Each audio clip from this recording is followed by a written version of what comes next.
Miramos, pero ¿qué vemos? El cielo se hace espejo. ¿Qué buscamos en él? Te invitamos a encontrar tus propias preguntas en este ciclo de filosofía y astrología con Andrés. En la charla de hoy queremos tocar una temática muy importante en la astrología que refiere a los ciclos, de dónde surge el concepto de ciclo y cómo nos conduce a grandes preguntas, cuestiones. Entre ellas, escuchemos la palabra ciclo, que refiere a algo circular, y en lo circular no hay un comienzo ni un final, todo fluye circularmente. ¿El tiempo sería lineal o sería circular? Esto nos va a llevar a otra charla que ya desarrollaremos más adelante. Pero en principio, veamos que el ser humano necesita delimitar el tiempo, por ende, generar un origen. Todo tiene un origen. Nuestro nacimiento es un origen, que puede discutirse dónde está ese origen. Todo acto histórico parte de un origen. Pensamos la realidad como que se inició en algún momento. Si todo tiene un origen, inevitablemente ha de tener un final. Su lógica dialéctica es parte del mismo pulso. El día es con la noche, la luz con la oscuridad. Entonces, este origen de un ciclo vital, ¿dónde empieza? Si pensamos que en algún momento, por ejemplo, en el momento que tomamos la carta natal, cuando nacemos, podemos decir que ahí empieza todo. Sin embargo, tomemos el ciclo anterior, que es el momento de gestación. Estamos en la panza de mamá y algo nos cuida, algo nos alimenta, nos nutre, más allá de las intenciones de la madre, que si lleva una vida más o menos, todo pulsa para que ese ser aflore a la vida. Después nacemos y el siguiente ciclo busca ser una réplica o algo muy cercano al periodo de la gestación. Entonces los brazos de mamá, el cuerpo de mamá, la cuna, la habitación, van a buscar un ámbito cerrado, cuidado, donde se conserve una afectividad, un calor y una nutrición que permita que ese ser evolucione, se fortalezca, empiece a crecer. Después ese ámbito se va a ir ampliando. Es la familia la que nos cuida, es la casa, son los lugares donde nos reconocemos como pertenecientes a. Esto en un punto remite a esas primeras comunidades tribales, donde éramos como comunidad un único cuerpo y todos nos necesitábamos para sobrevivir, como una unidad, casi una extensión de la naturaleza. Fuera de esta comunidad estaba el peligro. Fuera de esta comunidad está lo desconocido. Dentro de esta comunidad se te da todo, siempre y cuando seas parte de esta comunidad. Esta información ancestral propia del mamífero o de, todo animal gregario implican un montón de cosas que vamos a ir desarrollando en esta charla. En principio, este mundo cerrado, que en la astrología se relaciona con la luna, genera una suerte de totalidad. Acá dentro está todo, se convierte en virtud, porque el afecto circula, se da todo a cambio de nada. Como cuando la madre alimenta a su bebé, lo cambia, lo acuesta, da todo lo que tiene para dar, sin esperar nada a cambio. Esto permite el desarrollo de este ser que empieza a crecer. Y esto se constituye más adelante en una memoria relacionada con el campo emocional. Hay diferentes memorias. Una de ellas implica el acto emocional. La memoria, aquel lugar que busca conservar una información emocional donde la vida nos ha dado todo, una especie de paraíso, que más adelante, cuando tengamos que alejarnos de este lugar, vamos a llamar el paraíso perdido. Entonces, acá empieza a construirse una suerte de fantasía. Y lo pongo entre comillas porque es relativo este concepto. Una fantasía de que acá adentro estamos completos, lo tenemos todo.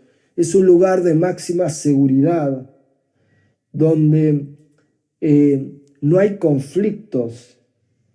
Es un sistema cerrado de mucha comodidad, de completitud, que justamente es parte de este momento inicial y como tal va gestando esta memoria donde hemos recibido todo. Luego, en otras fases, comenzamos a alejarnos de estos ámbitos cerrados y a abrirnos a otros ámbitos para crecer, que de hecho, en el reino animal, por ejemplo, entre los lobos, la madre expulsa a la cría cuando el amamantamiento ha terminado.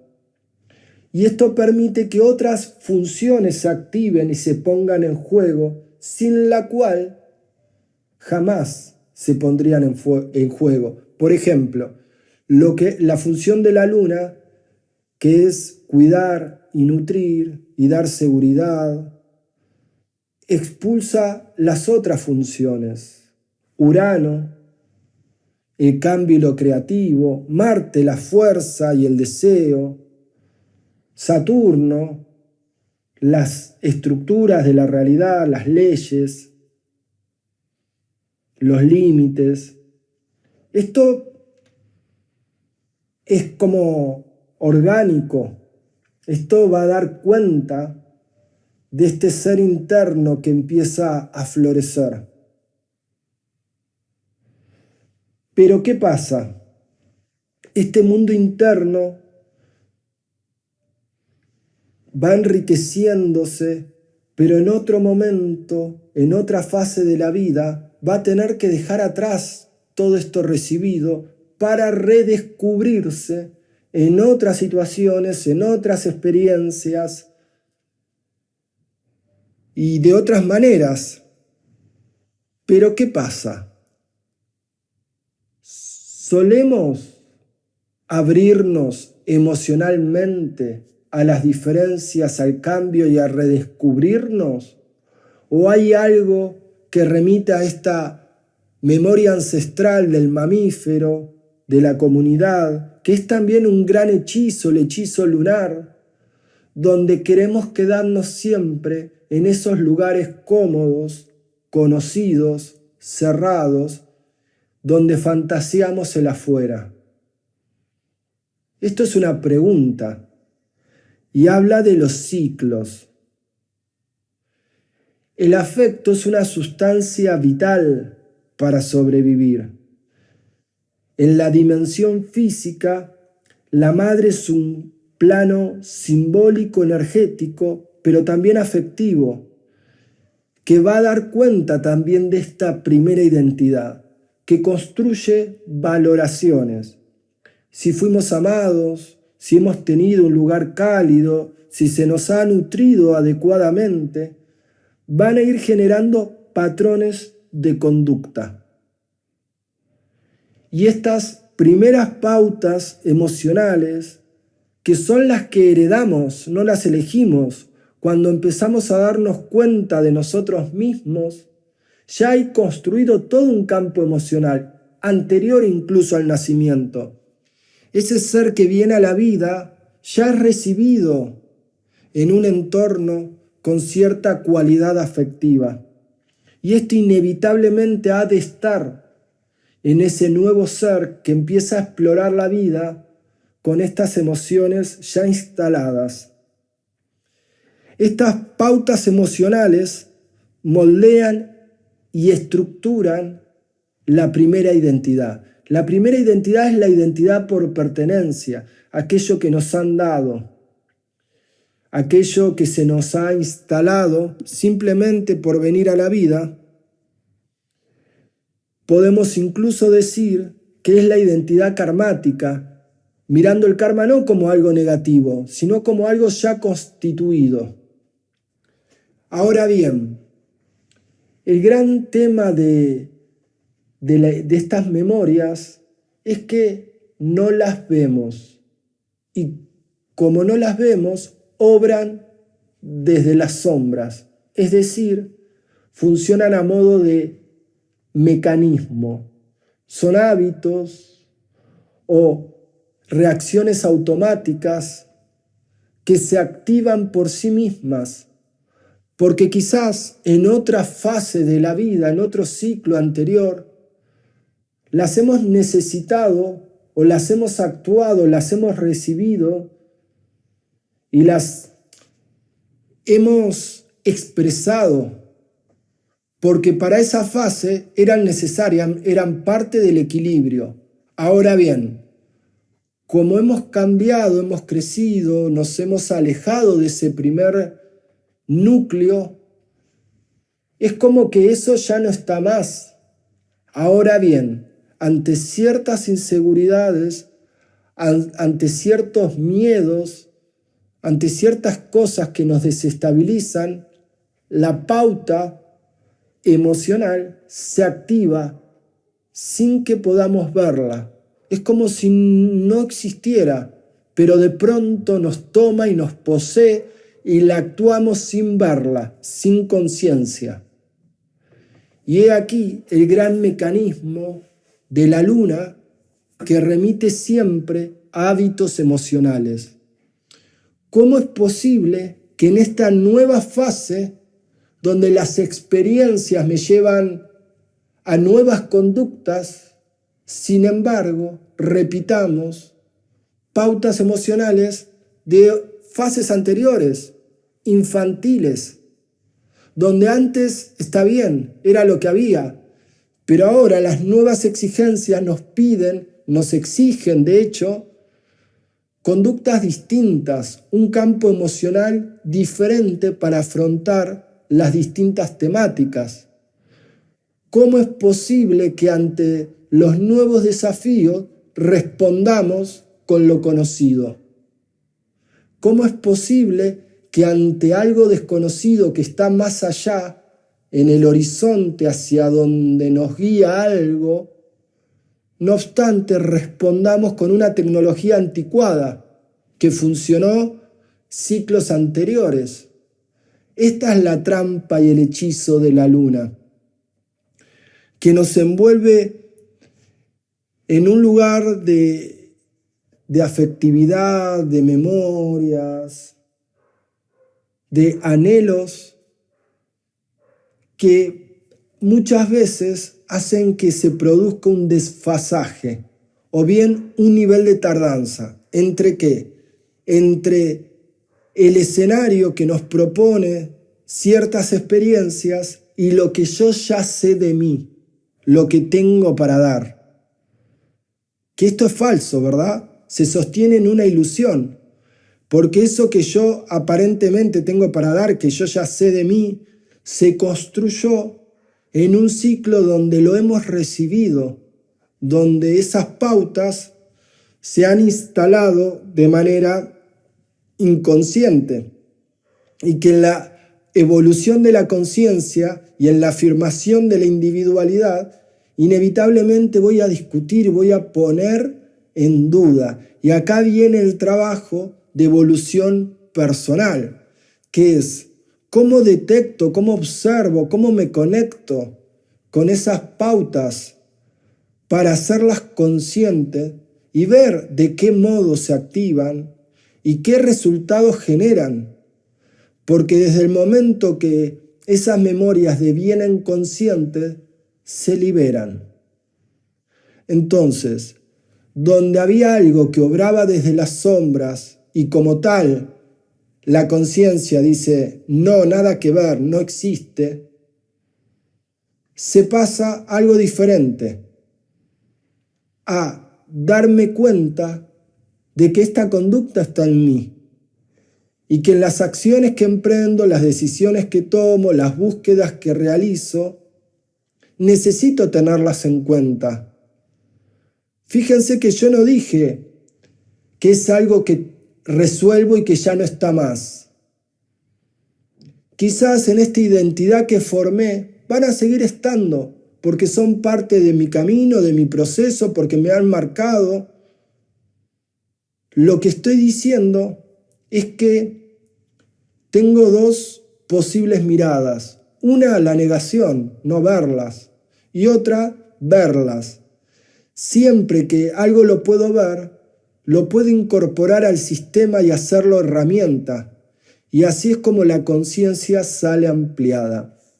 Entonces, todas las marcas que hemos ido recibiendo de esta tensión que implica existir nuevamente como este ser finito, arrojado en el mundo, que tiene que hacerse a sí mismo, que anhela esa totalidad que alguna vez le han dado, esa totalidad que se le promete a través de Dios, a través de un amor, a través de idealismo.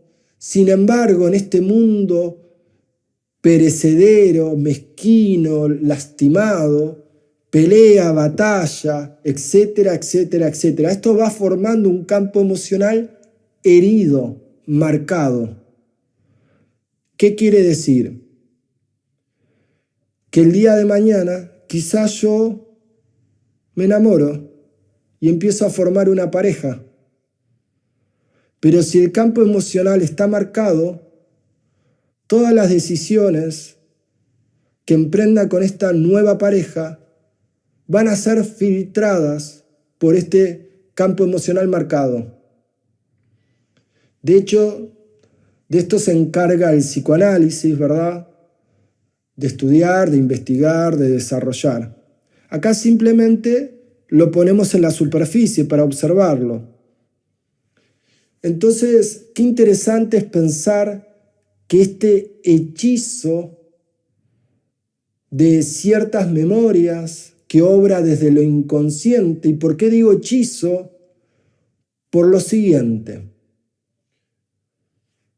Porque la luna tiene el poder de hacernos creer que son virtudes. Y es cierto que en algún momento fueron virtudes. En algún momento, todo el afecto que hemos recibido de ciertos seres nos ha dado seguridad y nos ha dado un mundo. Pero lo que en un momento de la vida es una virtud, en otro momento donde las circunstancias son totalmente distintas, se puede convertir en un gran obstáculo. De esto habla Nietzsche cuando lo llama la transvaloración. Lo que en un ciclo de vida consideramos como virtud, lo bondadoso, viene de la mano con un montón de cuestiones que consideramos como peligrosas, oscuras, que no queremos. Después de la transvaloración las cosas se dan vuelta y vemos que lo que eran o creíamos que eran grandes virtudes se convierten en algo regresivo y ya nos han dejado de interesar. Y otras cuestiones que nos daban miedo, que creíamos que eran peligrosas, que nos asustaban, ahora se convierten en una gran oportunidad. Es hacia ahí. Esto replantea un montón de conflictos internos. Y esta también es una temática muy amplia y que es interesante para abrir. El crecimiento viene de la mano con la crisis.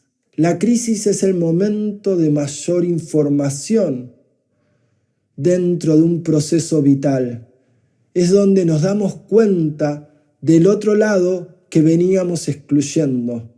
En la crisis, todo se pone ante los ojos. Esto seguramente genere caos, dolor, desgarro, pero es el único momento en el cual tenemos la posibilidad de cambiar de dimensión. Es decir, podemos decir que el momento de nacimiento es una crisis, o por lo menos un momento desgarrador, donde la pulsión de vida y la pulsión de muerte están en su máxima expresión. Y así cada cambio de ciclo nos va a llevar a un lugar de tensión, de fuerzas que entrechocan, donde las pulsiones de vida y de muerte interactúan plenamente. Eso es un momento de crisis, es un momento donde las potencias propias se entrechocan y uno siente que todo lo armado, todo lo que creía se deshace. Gracias a eso, y solo gracias a eso, puede aflorar lo nuevo. Florece otro movimiento. Fíjense qué interesante. De manera que este acto de tensión es parte del conflicto interno por existir. Como que ese primer ciclo o segundo ciclo en la infancia, donde miramos el mundo a través del ventanal y lo fantaseamos porque estamos en un adentro pleno, pareciera que el conflicto no existe o no debería existir por lo menos. Y si existe y hay un conflicto, deja unas marcas indelebles, desgarradoras. Luego, en esta evolución de la conciencia, nos damos cuenta que el conflicto es parte de. El deseo es conflicto. La sexualidad es conflicto. El dinero inevitablemente nos deja secuelas de conflictos. La afirmación es un conflicto. Y la pregunta es, ¿por qué no tendría que haber conflictos? ¿Quién puede decirlo? Quizás el conflicto es parte de.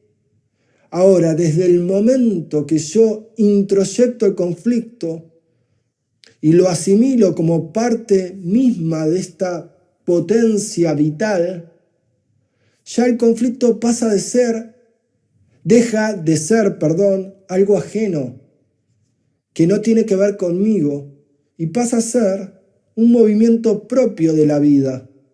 De modo que no es algo extraño, ajeno o que no debería ser, sino que es parte de la respiración, es parte de la risa, de la tristeza, es parte del habitar mi identidad. Y este conflicto nos va a llevar a lo que se llama la segunda identidad, que es la identidad de ser quien soy, la identidad solar, la afirmación de la propia individualidad como un ser único, especial, que está haciéndose a sí mismo, que pelea por ser quien es, el camino del héroe o proceso de individuación, que también lo tocaremos en otros audios, pero que acá nos instala esta idea de cómo ciertas virtudes muchas veces opacan la posibilidad de descubrir otras formas, otras conductas, y que estas virtudes construidas a través de hábitos y memorias, tienen el poder del fantasma. Yo no soy eso. Y ahí radica no un conflicto que me lleva a la afirmación, sino un conflicto que me lleva a defender un lugar infantil justamente para no crecer. Y acá viene una paradoja. Es decir, cuanto más me alejo de los conflictos internos, más vienen desde afuera como destino. Aquello de lo que escapo es lo que más me ocupa. Entonces, no es que el conflicto desaparece. Si yo lo asimilo y me hago cargo, digo, bueno, está bien, este ir por la vida es parte de registrar este pulso conflictivo. Ahora, si yo vivo en un anhelo del paraíso perdido, donde todo tiene que estar perfectamente bien, la experiencia del existir me muestra que el entorno, que las situaciones restringen, se golpean, hieren, y yo peleo contra algo por defender ese anhelo del paraíso perdido, me escapo de la realidad, me escapo del hacerme cargo, me vado de vínculos, me vado de otros lugares de mí, justamente para evitar ese caldo de afecto donde yo me sentí pleno con otro pulso que ya no tiene razón de ser en esto de transitar los diferentes ciclos de lo que es existir. Lo que estamos viendo es que la conciencia tiende a generar identidad y a pegarse a esa identidad en ciertos niveles donde hay marcas, y que si la identidad está construida en base a marcas, por ejemplo, que me abandonaron en la infancia o por ejemplo que algo no pudo ser, esa identidad constituida a partir de la marca inevitablemente va a dar un destino, y es un destino siempre incompleto, porque ya parte de una raíz, de una base que es la herida o algo que no fue o algo que remite a fases, a ciclos anteriores. Entonces, ¿cuál es el trabajo de la identidad? Es desidentificarse. Es decir, y este es un momento de gran desilusión, dejar que muera lo que creíamos que era tan importante para nosotros. Eso es espantosamente desolador, porque uno se siente solo, uno siente la muerte y de hecho crecer involucra permanentes muertes simbólicas. Permitir, como decía, que eso que aparentemente era tan importante, que tenía tanta carga afectiva, donde habíamos construido tantas cosas, se desvanezca como quizás no tan importante, es todo un salto al vacío. Es como una definitiva muerte. Y digo que es desolador porque ahí uno se siente absolutamente solo, porque es la noche oscura del alma.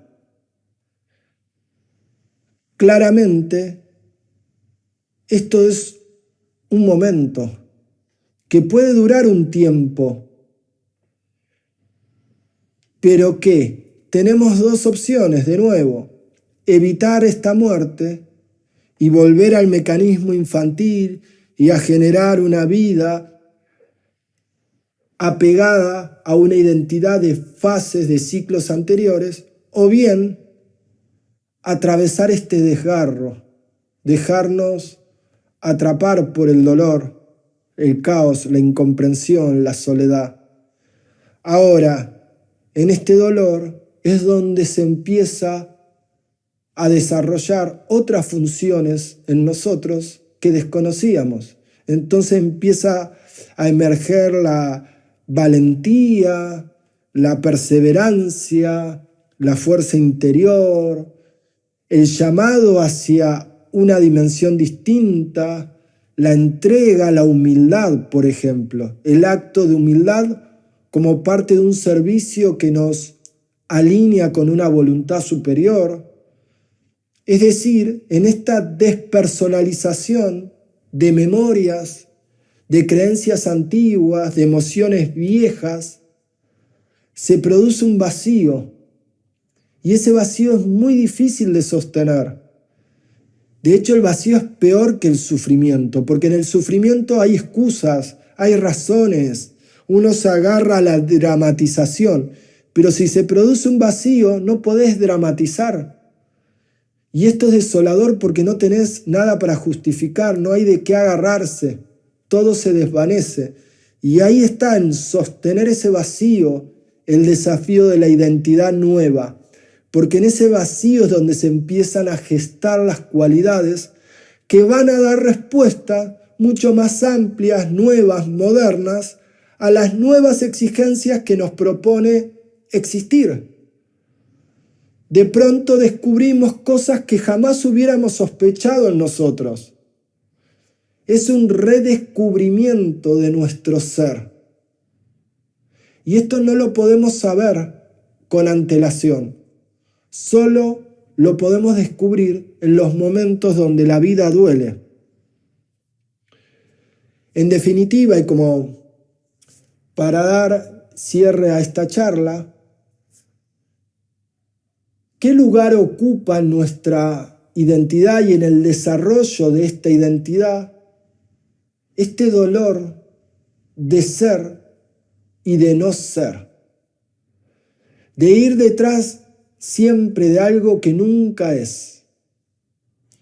¿Y en qué medida ese campo emocional va haciendo inercia como si nos quisiera atrapar y llevar siempre a los lugares y territorios conocidos, y cómo este ser que se desvanece en existir porque no hay nada del cual sostenerse, sin embargo desarrolla las cualidades, las potencias internas y propias para sostener este vacío y transformarlo en creación. Y ahí surge la tercera identidad, que es la identidad dadora de servicio, que ha atravesado la pelea del ego, del instituirse a sí misma, instalarse, darse a sí misma, gestarse a sí misma. Esta tercera identidad la ha trascendido. Ya no hay nada con lo cual pelear porque todo es efímero, todo es pasajero. No es que no hay conflicto, sino que los conflictos son como burbujas, son huellas, son ecos que se disuelven. De pronto uno se conecta con el acto creador en sí mismo que no tiene personajes. No es una identidad constituida, es la vida misma, renovándose, regenerándose, dándose. No hay nada de lo cual agarrarse. Todo es una fluidez permanente que nos hace ser creadores de la misma sustancia dadora de vida. Fíjense cómo esto nos prepara también para el término de la vida, el cierre de este ciclo vital. En la medida en que uno llega a ese cierre vital, en esta entrega y en esta creación, ese cierre vital es un paso y ya, y todo sigue. En cambio, si nos hemos quedado atrapados de memorias y mecanismos infantiles, ese cierre final nuevamente se convierte en un desgarro, casi en una pelea por no querer ceder, como no quisimos ceder en las muertes simbólicas que nos proponía este desafío de existir. Miramos, pero ¿qué vemos? El cielo se hace espejo. ¿Qué buscamos en él? Te invitamos a encontrar tus propias preguntas en este ciclo de filosofía y astrología con Andrés.